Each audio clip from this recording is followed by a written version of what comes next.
Kids being hungry in this province is a community issue. And what we see with Feeding Futures is the community, both the education community and the broader communities coming together. It is Canada's single largest investment in school foods. So it is providing good, nourishing food to them to help their learning day. There's so many benefits to school food programs. We know that students can't learn when they're hungry. We know that it leads to behavioral issues and all of those things. And so providing an opportunity for students to access food at school is huge for that.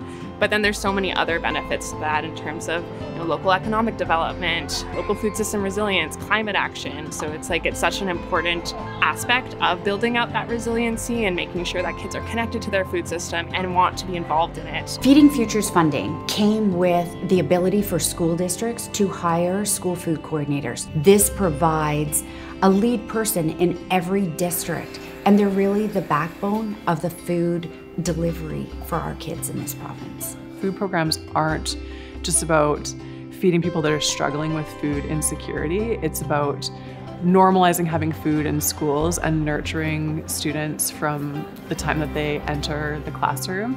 Food within the schools looks different across the district. There's contractors, there's community volunteers, there's school staff members and students, and they all work together to provide breakfast and lunch and snacks to students each day. Some schools have gardens that are a learning space, but also a place to try foods and maybe bring that into the classroom or into the kitchen. So the school farm came about as a partnership with Squamish Climate Action Network. Back in 2021, there was a grant through Farm to School BC. And so the school farm also has a board-approved course.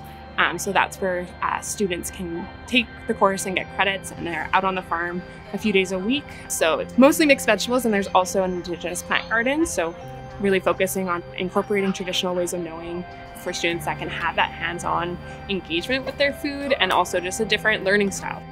I think the power of the partnerships of the nonprofit sector is making a difference. Nourish Cowichan has been at this for a very long time. And so we sat down with them to design the program and build it from the ground up.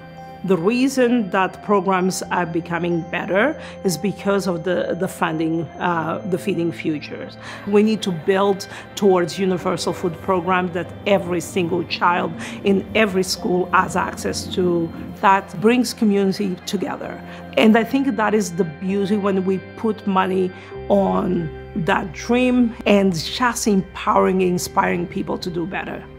Having access to food for any child that needs it in a stigma-free way was incredibly important. Even if kids aren't from socioeconomic backgrounds that maybe need it the most, we don't ask questions. Schools just step in and do what they need to do.